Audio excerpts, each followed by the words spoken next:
जय जगन्नाथ दर्शक बंधु आपण मैंने दर्शक बंधु समस्ते जानी ओडिशा रे माननीय मुख्यमंत्री नवीन पट्टनायक सर 25 वर्ष शासन कले।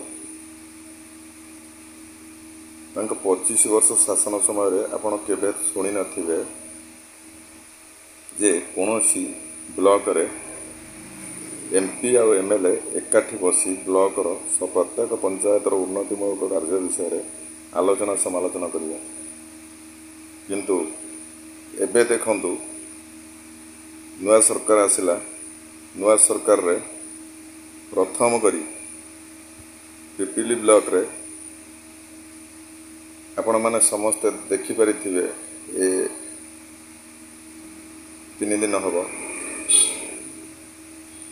पूरी जिला विजय लाभ करथिबा एमपी डॉक्टर संबित पात्र एवं पिपिली ब्लॉक पिपिली डेलांग दुईटी ब्लॉक निर्वाचन मंडल विधायक श्रीजुक्त आशित कुमार पट्टनायक विजय लाभ करथिले। सबुठार बड़ कथा है खुशीर विषय जे एमपी आउ एमएलए एकाठी बसी ब्लॉक रे प्रत्येक पंचायत उन्नतिमूलक कार्य किपरि भाव में हो पार एवं आगुरी कौन कौन काम होता सबूर तदारख करने सहित आगामी दिन में केमिति पंचायत उन्नति हेब सबु विषय रे आलोचना समालोचना करा जाउछि। तेणु ओडिशार सबु ब्लॉक रे यही प्रकार जदि मन मिसई समस्ते एमएलए एमपी चाहिए ताले प्रत्येक ओडिशा रे जेते ब्लॉक अच्छी सबु ब्लॉक सबु पंचायत अनेक आगु को जाई एवं मन रखु कौन पंचायत रे किछि भी असुविधा हब नहीं, कारण उपरू तय स्तर उपर स्तर पर्यंत समस्ते गोटे लेवल रे समस्त सहित समस्त सुसंपर्क रहा बड़ जिन दुनिया आज्ञा कि ना। मो कहबार अर्थ है या 25 वर्ष शासन समय आम के देखी नु एमपी एमएलए एकाठी बसी ब्लॉक उन्नयनमूलक कार्य पंचायत उन्नतिमूलक कार्य केमिति पंचायत आगू को जीव एवं लोक मैंने केमिति सब सहायता पाइबे सब विषय आलोचना समालोचना एमपी एमएलए बसिकी करिया 25 वर्ष शासन भितर नवीन बाबू शासन समय आम के देखी नु। एबे आमे देखिलु जे नुआ सरकार आसिला, नुआ सरकार आसबार 3 मास 4 मास होनी बर्तमान बैठक आरंभ है एमपी एमएलए एकाठी बसिक ब्लॉक उन्नतिमूलक कार्यक्रम पर योजना प्रस्तुत आरंभ कर सारे। तेणु ओडिशार जेते ब्लॉक अच्छी सबू ब्लॉक रे यही टाइप काम जदि करा एमपी एमएलए सब एकाठी रही जदि सबू उन्नतिमूलक योजनार काम गुड़ाक निज निज भितर बसी आलोचना समालोचना करी आगू को नेबाकू चाहिए ताले कौन ब्लॉक कौन पंचायत रे किसी भी दुर्नीति हेनी, काम अति सुंदर भाव में हम। तेणु आगामी दिन में आप अपेक्षा करूँ आपण जो अन्य मानकर जे थिला कमेंट थिला जे आपण फुल सपोर्ट कर बीजेपी की सेमती किसी ना फुल भी सपोर्ट ना काम काम बाटर जीव मीडिया मीडिया लाइन जीव। तेणु मोर कहबार उद्देश्य है कौन भल पाइबाटा निज उपर डिपेंड करे मोर से स्वाधीनता मु दल को भल पाइली न पाइली से मोर पर्सनाल मैटर से दर्शक बंधु मानकर कहार हस्तक्षेप करार आवश्यकता ना। मुझे कहूँ आपण मैंने समस्त मन रखु जो 25 वर्ष नवीन बाबू शासन कले से 25 वर्ष भितर आपण मैंने केवे देखी कि एमपी एमएलए एकाठी बसी ब्लॉक उन्नति ब्लॉक जो उन्नतिमूलक कार्यक्रम विषय आलोचना समालोचना करिया कि पंचायत कौन उन्नतिमूलक काम भितर आलोचना समालोचना करिया ये सब आप देखी आप देखी ना आप आगुरी कौन जानी ना एमपी एमएलए सी फोन रे कथा हूँ केतबे मासिक थर कि 3 मास थर कि 6 मास थर आसबे एमपी एमएलए बसी कोड़ी कथा ना ना कई नजर उपरकू आनी ना किंतु एबे संपूर्ण पिपिली ब्लॉक रु गोटे एमिति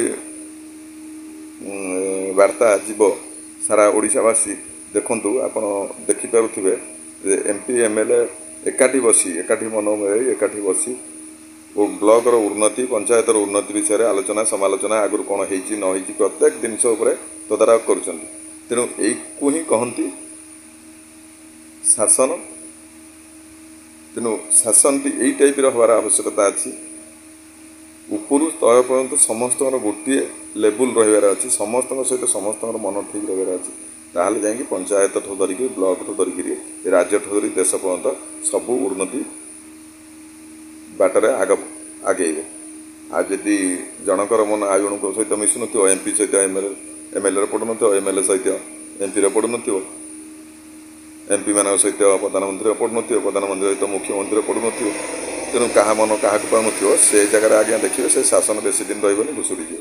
କିନ୍ତୁ ବିଜେପି ଶାସନରେ ଆଜ୍ଞା ଆପଣ ଦେଖନ୍ତୁ ବିଜେପି ଦଳ ଆସୁ ଆସୁ ଯେଉଁ ଭଳିଆ ରଣନୀତି ପ୍ରସ୍ତୁତ କଲେଣି, ଆଗାମୀ ଦିନରେ ଦେଖିବେ ଆପଣ ଓଡ଼ିଶାରେ ଖାଲି ଅପେକ୍ଷା କରନ୍ତୁ। ଆପଣ ସଦାବେଳେ କହୁଛନ୍ତି ଯେ କ'ଣ କିଛି ହେଉନି, କିଛି କରୁନାହାନ୍ତି। ଆଜ୍ଞା ଧୀର ପାଣି ପଥର କାଟେ। ଆପଣ 25 ବର୍ଷ କରିଥିଲେ, ସେମାନଙ୍କୁ 5 ବର୍ଷ ହେଇନି, 3-4 ମାସ ଭିତରେ ଆପଣମାନେ ଏତେ ଅଧୈର୍ଯ୍ୟ ହୁଅନ୍ତୁନି। ଟିକେ ଅପେକ୍ଷା କରନ୍ତୁ, ଦେଖନ୍ତୁ ଅନେକ ବହୁତ ସମୟ ପଡ଼ିଛି, ଅନେକ ସମୟ ଅଛି, ବାକି ଅଛି। ବିଜେପି ଶାସନକୁ ଦାୟିତ୍ୱ ଓଡ଼ିଶାରେ ଗ୍ରହଣ କଲେ, ଆପଣମାନେ ଭୋଟ ଦେବାରୁ ବିଜେପି ଶାସନ ଦାୟିତ୍ୱ ଗ୍ରହଣ କଲେ। ତେଣୁ ଜନତା ହେଉଛନ୍ତି ଜନାର୍ଦ୍ଦନ, ଆପଣମାନଙ୍କୁ ନେଇକି ସବୁକିଛି ଆପଣ ଦେଖିବେ।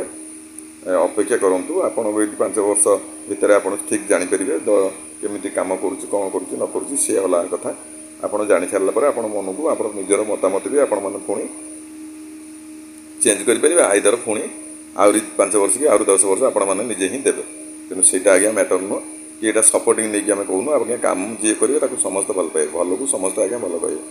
ତେଣୁ ଭଲଟାକୁ ଆଜ୍ଞା କେହି ଖରାପ କହିବେନି। କାହାକୁ ଆଜ୍ଞା ଭଲ କାମ ଯିଏ ଜଣେ କରୁଛି ତାକୁ ଭଲ କହିବାଟା ଠିକ୍। ଆଉ ସପୋର୍ଟ ଏଥିରେ କିଛି ନାହିଁ ଆଜ୍ଞା, ସପୋର୍ଟ ଫପୋର୍ଟ ନାହିଁ। ଯିଏ କାମ ଭଲ କଲା ସେ ହେଲା ଭଲ। ଆପଣମାନେ ନିଜେ ଏତେ କାମ ଦେଖିବେ ବିଜେପି ଗଭର୍ଣ୍ଣମେଣ୍ଟର ଯୋଜନା ସବୁ ଠିକ୍ ସେ ଆପଣ ଦେଖିବେ। ଆମ କାମ ଠିକ୍ ଦେଖିବେ, ତଳ ସ୍ତରରୁ ଉପର ସ୍ତର ପର୍ଯ୍ୟନ୍ତ ଆପଣ ସବୁଠି ଲକ୍ଷ୍ୟ କରିବେ। ଯେତେବେଳେ ସବୁ ସୁନ୍ଦର କାମ ଚାଲିବ, ଆପଣମାନେ ନିଜେ ହିଁ ତ ଭୋଟ ଦେବେ ପୁଣି। ଆଉ ପୁଣି ବିଜେପି ସରକାର ପୁଣି ଆଉ 5-10 ବର୍ଷ ଶାସନ କରିବେ। ସେଇଟା ଆଜ୍ଞା କିଛି ବଡ଼ କଥା ନୁହଁ।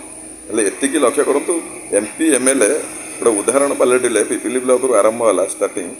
MP MLA ଏକାଠି ବସି ଆଗରୁ କାମ ହୋଇଥିବା ବିଷୟରେ ଏବଂ ବର୍ତ୍ତମାନ କ'ଣ କାମ ହେବ ଏବଂ ପ୍ରତ୍ୟେକ ପଞ୍ଚାୟତରେ କେମିତି ଉନ୍ନତି ହେବ, ସବୁ ଉନ୍ନତିମୂଳକ କାର୍ଯ୍ୟ ଉପରେ ଆଲୋଚନା ସମାଲୋଚନା କରାଗଲା ଏବଂ ସୁନ୍ଦର କୋଅପରେସନ୍ ରହିଛି MP MLAଙ୍କ ମଧ୍ୟରେ। ତେଣୁ ଏଠି ଭାବନ୍ତୁ, ଯେତେବେଳେ କୋଅପରେସନ୍ ବହୁତ ଭଲ ରହିବ, ସେଠି କୌଣସି କାମ ବି କିଛି ଭୁଲ ଭାଲ ହେବ ନାହିଁ। ତେଣୁ ଓରଫ ଆଶିଷ କୁମାର ପଟ୍ଟନାୟକ ଓରଫ ରିକୁ ଭାଇଙ୍କର ଚିନ୍ତାଧାରା ବହୁତ ଭଲ। ଏବଂ ଡକ୍ଟର ସମ୍ବିତ କୁମାର ପାତ୍ର, ଯାହାଙ୍କର ମୁଁ ମିଡ଼ିଆରେ କାମ କଲେ ସୁଦ୍ଧା ମୁଁ ତାଙ୍କ ପାଇଁ ମୁଁ ଏଜେଣ୍ଟ ରହିଥିଲି। ଖଣ୍ଡାଟପଣ୍ଡା ବୁଥରେ ମୁଁ ଡକ୍ଟର ସମ୍ବିତ କୁମାର ପାତ୍ର MPଙ୍କ ପାଇଁ ମୁଁ ବୁଥରେ ଏଜେଣ୍ଟ ରହିଥିଲି। ଏବଂ ଯେତିକି ଯାହା ଆମେ ଲକ୍ଷ୍ୟ କରିଛୁ, ବର୍ତ୍ତମାନ ତାଙ୍କର ଡକ୍ଟର ସମ୍ବିତ କୁମାର ପାତ୍ରଙ୍କର ଯେଉଁ ଭଳିଆ ବୟାନ ରହିଥିଲା, ଆଗରୁ ଯାହା ସବୁ କହିଥିଲେ, ପ୍ରତିଶ୍ରୁତି ଦେଇଥିଲେ, ପୁରୀବାସୀ ମଧ୍ୟ ଅନେକ ଖୁସି ଅଛନ୍ତି ଏବଂ ଆଗାମୀ ଦିନରେ ଅନେକ କାମ ମଧ୍ୟ ହେବ। ଖାଲି ପୁରୀ ପାଇଁ ନୁହଁ, ପୁରୀର ଯେତେଟା ବ୍ଲକ ଅଛି, ପୁରୀ ଜିଲ୍ଲାରେ ଯେତେଟି ବ୍ଲକ ଅଛି, ସବୁ ବ୍ଲକରେ ଡକ୍ଟର ସମ୍ବିତ କୁମାର ପାତ୍ର MP ମହୋଦୟ ଏବଂ ଆମର MLA ସମସ୍ତେ ରହିକିରି ସବୁ ପ୍ରକାର ଉନ୍ନତିମୂଳକ କାର୍ଯ୍ୟରେ ଆଗକୁ ନେବା ପାଇଁ 100% ଚେଷ୍ଟା ଜାରି ରଖିଛନ୍ତି। ତେଣୁ ଆପଣମାନେ ସେଥିପାଇଁ ଟେନସନ୍ ନିଅନ୍ତୁନି। ଓଡ଼ିଶାର ଦର୍ଶକ ବନ୍ଧୁ, ଆପଣ ଖାଲି ଅପେକ୍ଷା କରନ୍ତୁ, ଧୈର୍ଯ୍ୟ ଧରନ୍ତୁ, ଦେଖନ୍ତୁ ଆଗାମୀ ଦିନରେ କ'ଣ ହେବାକୁ ଯାଉଛି। ତେଣୁ ମୋଦିଙ୍କର ସରକାରଙ୍କର ଯେଉଁ ଗ୍ୟାରେଣ୍ଟି ସବୁ ଅଛି, ସେ ଗ୍ୟାରେଣ୍ଟି 100% ସବୁ ଫୁଲଫିଲ୍ ହେବ। କାହିଁକି ହେବ, ଏଇଥିପାଇଁ ମୁଁ କହୁଛି ଯେ ଆମର ଓଡ଼ିଶାର ପ୍ରତ୍ୟେକ MP ଆଉ MLAଙ୍କ ଭିତରେ ଅତି ସୁସମ୍ପର୍କ। ତେଣୁ ଓଡ଼ିଶା ଆଗାମୀ ଦିନରେ ଉନ୍ନତି କରିବାଟା 100% ପକ୍କା। ଆପଣମାନେ ନିର୍ଦ୍ୱନ୍ଦ୍ୱରେ ବସନ୍ତୁ, ସବୁ ଯୋଜନା ସମସ୍ତେ ପାଇବେ। ଏଠି ପାତ୍ର ଅନ୍ତର କିଛି ନାହିଁ କି ଆମେ କାହାକୁ ସପୋର୍ଟ କରି କହୁନୁ। ଆମେ ଯାହା ଦେଖୁଛୁ ତାହା କହୁଛୁ। ବର୍ତ୍ତମାନ ଆଖିରେ ଯାହା ନ ଦେଖିବ 2 ନୟନ ବର୍ତ୍ତମାନ ଯେଉଁ ଗୁରୁବଚନ। ଆଜ୍ଞା 2 ନୟନରେ ଆମେ ଦେଖିଲୁ ଯେ ବର୍ତ୍ତମାନ MP MLA ପିପିଲି ବ୍ଲକରେ ଅନେକ ଉନ୍ନତିମୂଳକ କାର୍ଯ୍ୟ କରିବା ପାଇଁ ଏବଂ ପଞ୍ଚାୟତରେ ଅନେକ ଉନ୍ନତିମୂଳକ କାର୍ଯ୍ୟ କରିବା ପାଇଁ ତାଙ୍କ ଭିତରେ ଆଲୋଚନା ସମାଲୋଚନା ସମସ୍ତେ ଆମେ ଦେଖିବା ସହିତ ସାରା ସଂସାର ମଧ୍ୟ ଦେଖିଦେବ। ଆଜ୍ଞା ନ୍ୟୁଜ୍ଟା ଯେତେବେଳେ ଯାଉଛି ସାରା ସଂସାର ଦେଖୁଛି। ଇଏ ଗୋଟାଏ ଉଦାହରଣ ପାଲଟିବେ ଆମର MP ଡକ୍ଟର ସମ୍ବିତ କୁମାର ପାତ୍ର ଏବଂ ଆମର ବିଧାୟକ ଆଶିଷ କୁମାର ପଟ୍ଟନାୟକ ଗୋଟେ ଉଦାହରଣ ପାଲଟିବେ।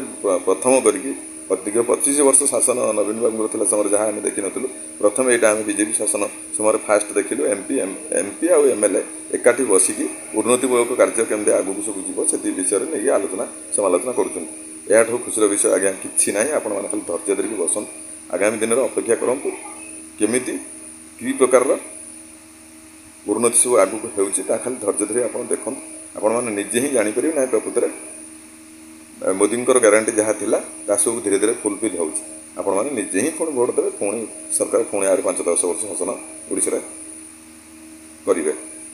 जय जगन्नाथ। मो चैनल को लाइक करूँ, सब्सक्राइब करूँ, ढेर सारा भल पाइबा।